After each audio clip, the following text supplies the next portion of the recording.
Hello and welcome दोस्तों, welcome to my YouTube channel. आप देख सकते हैं AUD CAD का चार्ट ओपन है और H1 के टाइम फ्रेम में चार्ट ओपन है।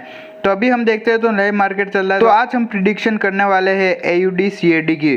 तो अगर किसी की एंट्री फंसी हुई है या कोई एंट्री लगाना चाहता है तो वह किस लेवल पर एक अच्छी एंट्री लगा सकता है। तो सबसे पहले हम इसके support and resistance area draw करेंगे और बाद में हम इसके लेवल की बात करेंगे कि इसका लेवल कहाँ पर एक अच्छा लेवल बन रहा है।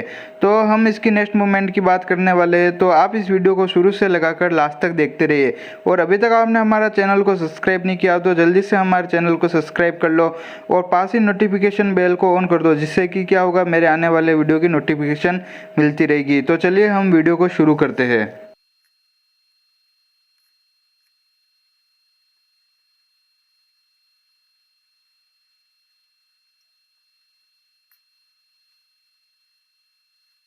तो दोस्तों अगर आप देखते हैं तो मैंने यहाँ पर support and resistance area draw कर दिया है।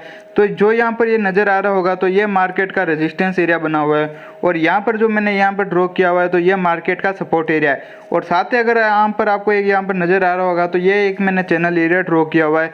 तो अगर हम मार्केट को देखते हैं तो ये डाउन ट्रेंड के अंदर मूवमेंट कर रहा है, जो कि इस चैनल एरिया के अंदर ही मूवमेंट कर रहा है। तो अगर हम यहाँ पर बात करते हैं तो मार्केट बहुत टाइम हो गया जो इस चैनल एरिया के अंदर मूवमेंट कर रहा है और अभी तक इस चैनल एरिया का ब्रेकआउट या ब्रेकडाउन नहीं हुआ।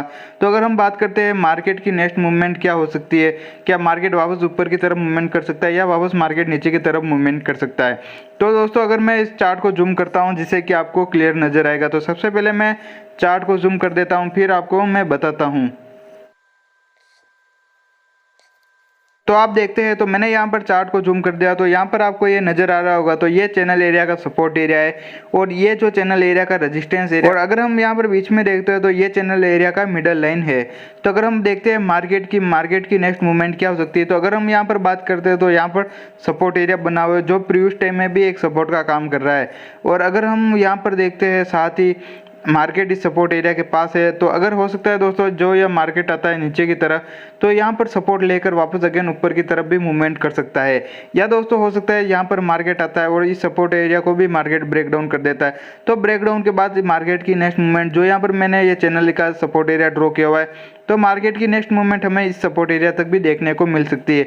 तो अगर हम यहाँ पर देखते हैं अगर मार्केट इस सपोर्ट एरिया तक आता है तो सपोर्ट एरिया तक आता है तो मार्केट सपोर्ट लेकर वापस अगेन ऊपर की तरफ भी मूवमेंट कर सकता है। तो अगर हम यहाँ पर देखते हैं जो ये सपोर्ट एरिया है मार्केट का, तो दोस्तों ऐसा भी हो सकता है मार्केट इसको ब्रेकडाउन किया था तो ब्रेकडाउन के बाद वापस ऊपर की तरफ मूवमेंट करता है और यहाँ पर इसको रिटेस्ट करके वापस नीचे की तरफ आता है जो यहाँ पर सपोर्ट एरिया है।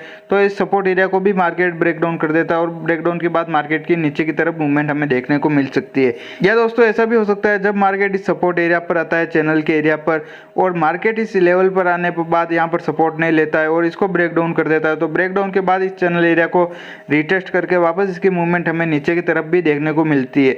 तो जब तक ये मार्केट इस सपोर्ट एरिया के लाइन को ब्रेकडाउन नहीं करता है तो मार्केट की मूवमेंट नीचे की तरफ हमें देखने को नहीं मिलेगी।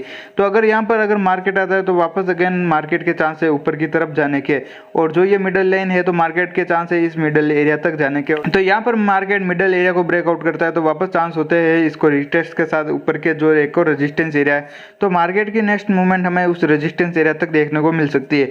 अगर मार्केट इस रेजिस्टेंस एरिया तक आता है, अगर अभी हम मार्केट को देखते हो तो अभी इस एरिया पर है तो यहाँ पर भी एक छोटा सपोर्ट एरिया बना हुआ है, तो मार्केट हो सकता है दोस्तों मार्केट सपोर्ट लेकर वापस ऊपर की तरफ भी मूवमेंट कर दे, तो यहाँ पर हमें एक डब्ल्यू पैटर्न देखने को भी हमें मिल सकता है। अगर हम ऊपर की तरफ मार्केट की बात करते हैं, अगर मार्केट इस रेजिस्टेंस एरिया पर आता है और रेजिस्टेंस एरिया पर रेजिस्टेंस लेता है तो वापस मार्केट के चांस हो जाता है रेजिस्टेंस लेकर नीचे की तरफ मूवमेंट करने का, जो यहाँ पर जो मिडल एरिया की लाइन है तो मार्केट के नेक्स्ट चांस इस मिडल एरिया की लाइन तक हो सकते हैं। अगर मार्केट इस मिडल एरिया की लाइन पर आता है और इसको भी ब्रेकडाउन कर देता है तो वापस मार्केट के चांस हो जाता है नीचे की तरफ आने के। अगर दोस्तों मार्केट इस रेजिस्टेंस एरिया तक आता है और रेजिस्टेंस एरिया पर आने के बाद मार्केट इसको ब्रेकआउट कर देता है तो ये बाद में रेजिस्टेंस एरिया सपोर्ट का काम करेगा, तो फिर मार्केट इस यहाँ पर नीचे की तरफ मूवमेंट करेगा और सपोर्ट पर रिटेस्ट करके वापस मार्केट के चांस ऊपर की तरफ हो जाएंगे, जो यहाँ पर मैंने रेजिस्टेंस एरिया ड्रॉ किया हुआ है।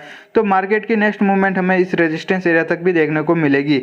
या ऐसा भी हो सकता है दोस्तों जब इसको ब्रेकआउट करता है तो ब्रेकआउट के बाद इसको रिटेस्ट ना करे और डायरेक्ट सीधी मूवमेंट इस रेजिस्टेंस एरिया तक भी हमें एक बुलिश मूवमेंट देखने को मिल सकती है। तो दोस्तों ये तो ब्रेकआउट या ब्रेकडाउन के बाद की बात होगी। तो जब तक ये चैनल का रेजिस्टेंस एरिया और ये चैनल का सपोर्ट सपोर्ट एरिया ब्रेकआउट या ब्रेकडाउन ही करता है तो मार्केट के चांस है इस चैनल के अंदर ही मूवमेंट करने का। तो दोस्तों आप देख सकते हैं मैंने डे 1 के टाइम फ्रेम में चार्ट को ओपन कर दिया और ऊपर की तरफ आपको नजर आ रहा होगा यहाँ पर एक रेजिस्टेंस एरिया ड्रॉ किया हुआ है। तो ये एक रेजिस्टेंस एरिया डे 1 के टाइम फ्रेम में बहुत ही मजबूत एरिया है और नीचे की तरफ यहाँ पर एक लाइन की बात करते हैं तो ये एक सपोर्ट का काम कर रही है। तो अगर हम यहाँ पर बात करते हैं जब यहाँ पर मार्केट ने रेजिस्टेंस लिया उसके बाद मार्केट ने डाउन लगाया, वापस अप लगाया, वापस इसने डाउन, वापस अप और वापस इसने डाउन लगाया, तो आपको यहाँ पर एक पैटर्न जैसा भी नजर दिख रहा होगा कि यहाँ पर एक inverted head and shoulder pattern बन रहा है। तो अगर ये पैटर्न कैसे बनेगा, जब वापस मार्केट यहाँ से हाई लगाता है ऊपर की तरफ और जो ये पैटर्न का जो ये नेक लाइन है तो ये नेक लाइन मार्केट इसको ब्रेकआउट करता है, तो ब्रेकआउट के बाद मार्केट रिटेस्ट के साथ इसकी नेक्स्ट मूवमेंट हमें इस रेजिस्टेंस एरिया तक भी हमें देखने को मिल सकती है। तो दोस्तों इस चार्ट का स्क्रीनशॉट ले लेना, ये अपने ट्रेडिंग व्यू के अंदर ड्रॉ कर देना, जब आप ट्रेडिंग करेंगे तो आसानी रहेगी ट्रेडिंग के अंदर। और अभी तक आप हमारे व्हाट्सएप पर फ्री डिस्कशन ग्रुप में जुड़े हो तो उसकी लिंक मैंने वीडियो के डिस्क्रिप्शन में दी हुई है, तो आप मेरे व्हाट्सएप पर फ्री डिस्कशन ग्रुप में भी जुड़ सकते हैं। और अगर आपको हमारे वीडियो पसंद आया तो चैनल को सब्सक्राइब करें, वीडियो को लाइक करें, अपने दोस्तों के साथ शेयर करें, वीडियो पर कमेंट करें और ऐसे ही फॉरेक्स मार्केट के रिगार्डिंग वीडियो देखते रहिए। थैंक यू दोस्तों।